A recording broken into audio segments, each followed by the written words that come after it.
Welcome to Mrs. True Crime. Today's video is an in-depth look into the disappearance of numerous people in and around North Carolina. It's a tale of conspiracies and bewilderment. If you are triggered by anything dealing with unresolved questions, feel free to click off this video. Perhaps check out my gaming channel, Retell Me Games, for some lighthearted content. If not, I'm Nicole. Let's get started.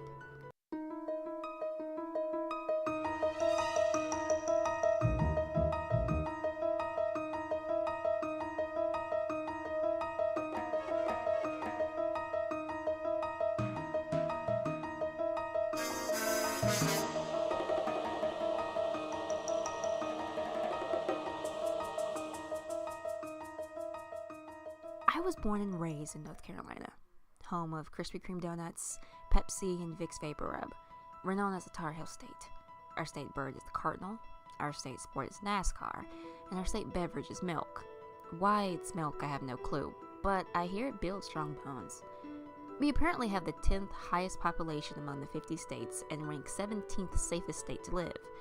But as it should be known, even the safest states still have crime. The Uniform Crime Report, UCR, reported an increase across the major crimes, i.e. murder, rape, robbery, and aggravated assault, by 5.2% in 2016.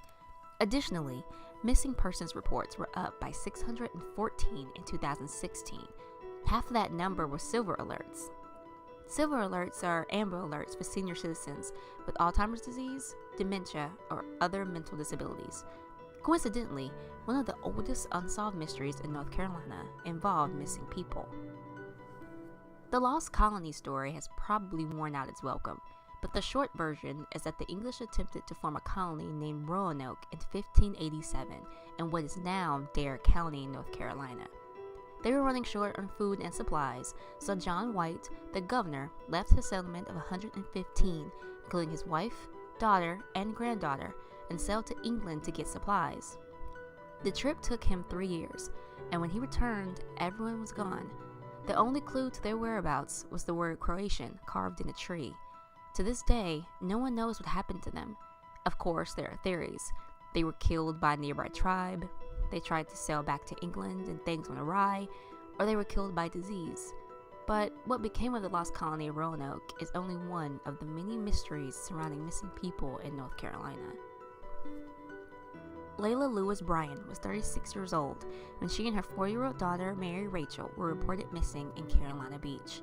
Layla, a registered nurse, was married to Edison Bryan, an Atlantic Coastline employee, against her parents' best wishes because Edison was divorced. Still, the couple were seemingly happy and well off. On the week of May 10, 1941, Layla had decided to visit her parents in Bladensboro, which was about an hour and a half away, and was taking their young daughter with her. She was leaving sometime that weekend for an overnight trip. She had packed a bag and placed it in the couple's bedroom. Saturday night at 5 p.m., Layla left the home without telling her husband. Cora Hollis, not her real name, would tell police that Layla visited her that night in Wilmington around 5:30 p.m. to ask her to deliver a message to her sister Ida. Layla wanted to know if she could ride with Ida to visit their parents. Cora would forget to deliver the message until Edison called the following day looking for his wife. The only problem with this message was that Ida didn't have a car and hadn't spoken to her sister in months. Layla left Cora's home around 5:45 p.m. She returned to Carolina Beach at 6:30 and made dinner. When she returned, Edison recalled that he was making concrete forms in the garage.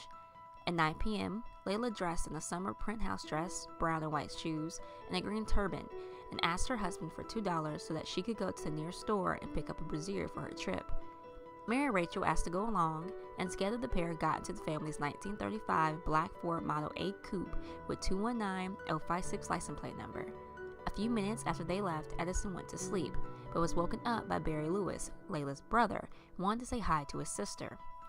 Edison told him Layla left for the store and would be back soon, so Barry circled back hours later around midnight, but Layla still wasn't home. Edison began to call all of their friends and go to a few houses he knew his wife passed by and asked if anyone had seen her, but no one had. Soon, Edison called the police. All of Layla's friends and family were questioned in her disappearance, but no one had seen her or thought she would do anything drastic with her child present. The police were unsure if Layla even made it the few blocks to the local store, but a service station attendant stated that he was pretty sure he saw Layla purchase 13 gallons of gas around 10 p.m.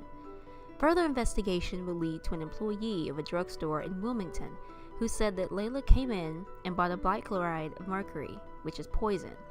It takes approximately 30 minutes to get from Carolina Beach to Wilmington. If Layla left Cora's home at 5:45, she should have arrived home around 6:15 or so, but she got there at 6:30.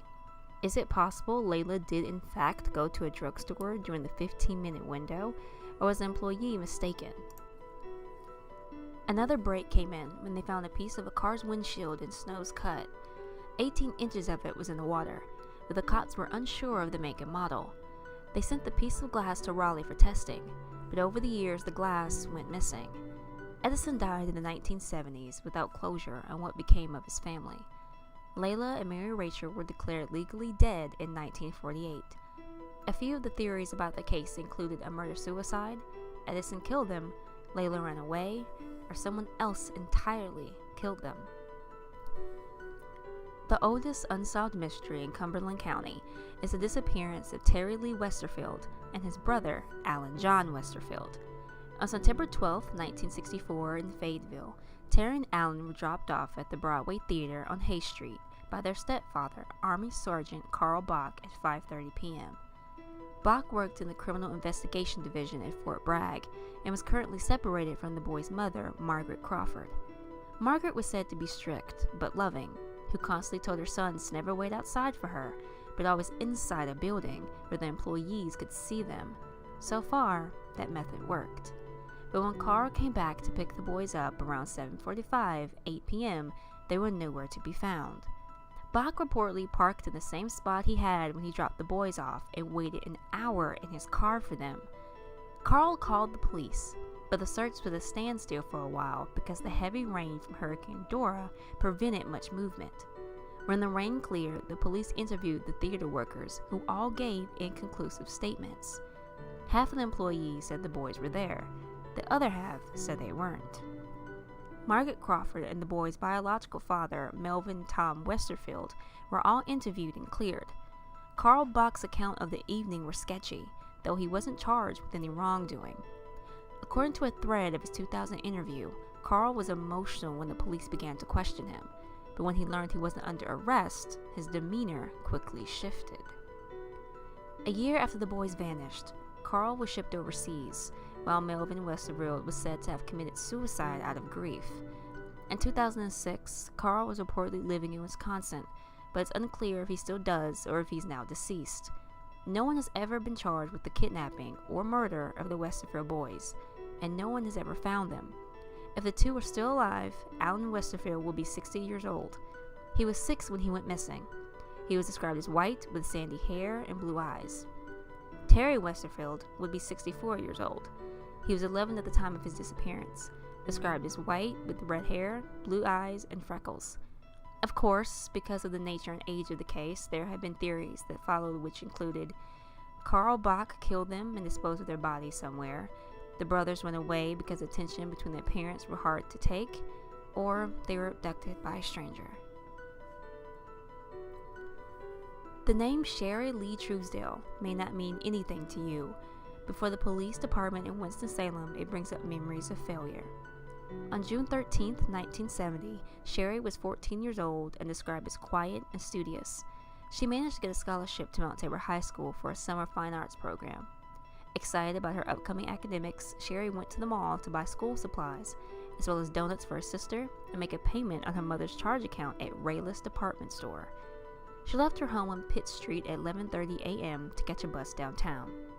Sherry's older sister, Ernestine Chambers, said they had a front porch that allowed them to see the bus stop, though it's unclear if any of Sherry's family members watched her get on the bus that morning. An employee at Rayless Department Store last saw Sherry leaving the store at 4:30 p.m. This was her last known location. When Sherry didn't come home that night, her family searched for her, thinking maybe she drowned in one of the creeks at Happy Hill Park. It rained heavily that night and there had been flooding. When the family still couldn't locate her, they called the police. The police searched for 6 weeks and came up empty. They eventually closed the case a year later. Every so often, the case gets reopened, only to close once again. Sherry's parents, Henrietta and Ernest, died in 1978 and 81, respectively. Her living family members provided DNA to the police in hopes of finding closure to this 49-year-old mystery.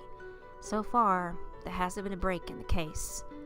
When Sherry vanished, she was wearing a blue shirt, blue bell-bottom pants, a lady's watch with a black leather or plastic band, pentagon-shaped aqua-colored earrings, and brown loafers. She is described as African American with black hair and brown eyes with moles above her upper right lip and on the center back of the base of her neck. She also has pierced ears. There haven't been any theories surrounding her disappearance, but the cops' worst fear is that she is deceased in a shallow grave and no one knows about it. If Sherry is alive today, she's 61. The first 48 hours of a missing persons case is the most crucial. After those hours are up, it becomes harder to find that person alive or at all. Between these three cases, it has been 77 years of unanswered questions, hidden clues, and no arrests. It may be too cold of a case for Layla and Mary, but if you have any information about Terry and Alan, please call Cumberland County Police at 910-323-1500. And if you have any information about Sherry, please call Forsyth County Police at 336-917-7001. I'm Mrs. True Crime, and remember to be kind, be loud, be aware.